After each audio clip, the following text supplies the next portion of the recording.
अंबाबाई मंदिरातील उत्तरायण किरणोत्सवाला अडथळा निर्माण झालाय। गरुड मंडपाच्या कमानीचा किरणोत्सवाला अडथळा निर्माण झालेला आहे। अतिक्रमणाकडे प्रशासनाचं मात्र दुर्लक्ष होतंय। किरणोत्सव पाहता येणार नाही, त्यामुळे भाविकांमध्ये सुद्धा नाराजी आहे। करवीर निवासनी अंबाबाई मंदिरामध्ये जो किरणोत्सव सालाबाद प्रमाणे दरवर्षी जो होतोय आणि एक भाविक म्हणून प्रत्येक भारतातून असेल, राज्यातून असेल किंवा कोल्हापूर शहरातून असेल किंवा करवीरच्या या नगरीतून असेल की भाविक हा किरणोत्सव बघायसाठी तिथे येत असतात। परंतु ह्या वेळेला असं झालं की किरणोत्सव झालाच नाही किंवा त्या पद्धतीनं जसा घडायला पाहिजे तसा घडला नाही। तर वास्तविक बघायला गेलं तर प्रशासनानं या पूर्ण सगळ्या गोष्टींचा तज्ञ समितीकडनं किंवा तज्ञ मार्गदर्शनाकडून सगळा सर्वे करणं फार गरजेचं आहे। यंदाचा आई अंबाबाईचा उत्तरायण किरणोत्सव होऊ शकला नाही, त्याचं सर्वस्वी आमच्या निरीक्षणातून एक महत्त्वाची दोन कारणं लक्षात येत आहेत। अंबाबाई मंदिराच्या महाद्वार परिसरामध्ये अनधिकृत बांधकामाच्या इमारतीच्या ज्या उंची वाढलेल्या आहेत, त्याचा एक परिणाम जो आहे जो किरणोत्सवाला अडसर ठरतो। आणि दुसरं म्हणजे थेट जो किरणोत्सव आतमध्ये महाद्वारामधून आतमध्ये जातो होता, सध्या जे गरुड मंडप जे बांधकाम चालू आहे तो शास्त्रोक्त किंवा पूर्वी जे गरुड मंडप होतं त्या पद्धतीने बांधकाम नाही, असा आमचा स्वतःचा स्पष्ट आरोप आहे। हा जो आमचा अभ्यास चाललेला आहे, गेली 25 वर्ष हा अभ्यास आमचा चालू आहे आणि या अभ्यासामध्ये आम्हाला प्रथमतःच असं दिसून आलं की उत्तरायण कालखंडामध्ये 5 दिवसाच्या किरणोत्सवामध्ये एकही दिवस सूर्यकिरणे ही मावळी तिथे महाद्वारावर प्रवेश करून देवीच्या अंगावरती आलेले नाहीत। याचं बेसिक मूळ कारण म्हणजे जी आम्हाला महाद्वार रोडला किरणांची तीव्रता लागते 18,000 लक्स पर्यंत, ती याला कधीच मिळाली नाही। फक्त 1 फेब्रुवारीला 13,000 लक्स मिळाली आणि त्यावेळेला किरण कशी बशी चांदीच्या उंबऱ्यापर्यंत पोहोचली। प्रतिनिधी अमरसिंह पाटील सध्या आपल्याशी जोडले गेले, त्यांच्याकडून याबाबत आपण आणखी तपशील घेणार आहोत। अमरसिंह, आता जसं भाविकांनी देखील सांगितलं आणि काही अभ्यासकांनी सुद्धा सांगितलं की गरुड मंडपाचं जे नवीन बांधकाम होतंय ते अडसर ठरलंय आणि जी अनधिकृत बांधकामं आहेत ती या किरणोत्सवासाठी अडथळा ठरतायत। तर या सगळ्या संदर्भात प्रशासनाकडून कुठली कारवाई होऊ शकते का? अनधिकृत बांधकामावर सुद्धा आणि गरुड मंडपाचं जे काम होतंय त्यामध्ये काही बदल होण्याची शक्यता आहे का?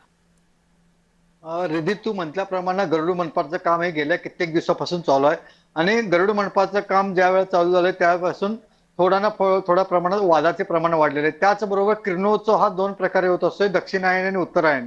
दक्षिणायन आणि उत्तरायण या किरणोत्सवाला प्रत्येक वेळा प्रशासन हे व्यवस्था करत असतं, परंतु आता प्रशासनामध्ये असणारा निष्काळजीपणा असं बघायला पाहिजे, कारण ज्या बाजूने किरणे येतात त्याच बाजूला अतिक्रमणाचा विळखा वाढत आहे आणि उंची वाढत आहे। अडथळा ज्यावेळेला किरणाने येतो तो पूर्ण क्षमतेने जात नाही असं बऱ्याच जणांचं म्हणणं आहे, परंतु काही अभ्यासकांचं म्हणणं आहे की यावेळेला दमट हवा होती आणि त्यामुळे किरणे पोचली नाहीत।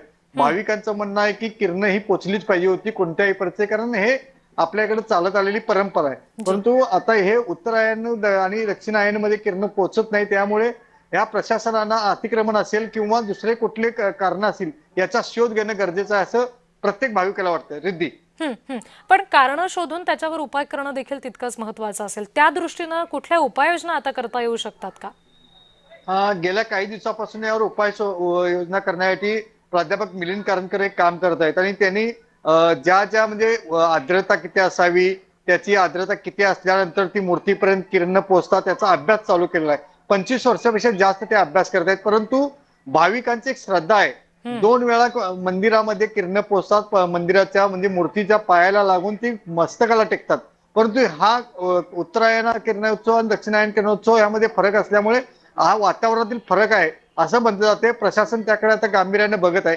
त्याचबरोबर गरुड मंडपाचं काम जे चालू आहे तेही संत गतीने काम चालू आहे आणि त्यामध्ये त्रुटी आहेत असंही बऱ्याच भाविकांनी दाखवून दिलेलं आहे। आता येत्या काळामध्ये म्हणजे हा होऊन गेला, उत्तरायण किरणोत्सव होऊन गेला, परंतु येणाऱ्या काळामध्ये दक्षिणायन असेल त्यावेळेला हे प्रशासन काय करतं बघण्याची गरज आहे। रिद्धी, अमरसिंह, आता जसं आपण म्हणतोय की तांत्रिक मुद्दे निश्चित ह्याच्यामध्ये महत्त्वाचे आहेत, पण भाविकांच्या श्रद्धेचा सुद्धा उल्लेख तुम्ही केलात। भाविकांची श्रद्धा सुद्धा या सगळ्या संदर्भानं तितकीच महत्त्वाची असेल। भाविकांमध्ये नेमकी या सगळ्या संदर्भात काय चर्चा झालेली आहे किंवा काय एकंदरीत या सगळ्याबाबत प्रतिक्रिया उमटताना दिसलेल्या आहेत?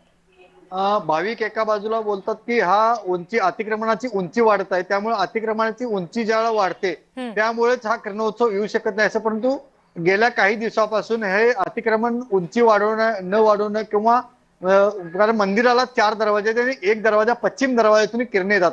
पश्चिम दरवाजाच्या बाजूला जो महाद्वार आहे त्यातून सरळ रेषेला गेलं तर एक रंकाळा तलाव आहे. रंकाळा तलावाच्या मागच्या बाजूनं सूर्यास्त होताना ही किरणे येत असतात. त्या वाटेमध्ये कुठेही काही अजून वाढताना दिसत नाही, परंतु उंचीमध्ये जर कोणी काय मध्ये घातलं एखादं बांधकाम करताना एक आता किरकोळ प्रमाणात एक असं शेड आहे ते बऱ्याच दिवसापासून काढण्याचा प्रयत्न प्रशासन करत आहे, परंतु त्या प्रशासनाला यश आलं नाही.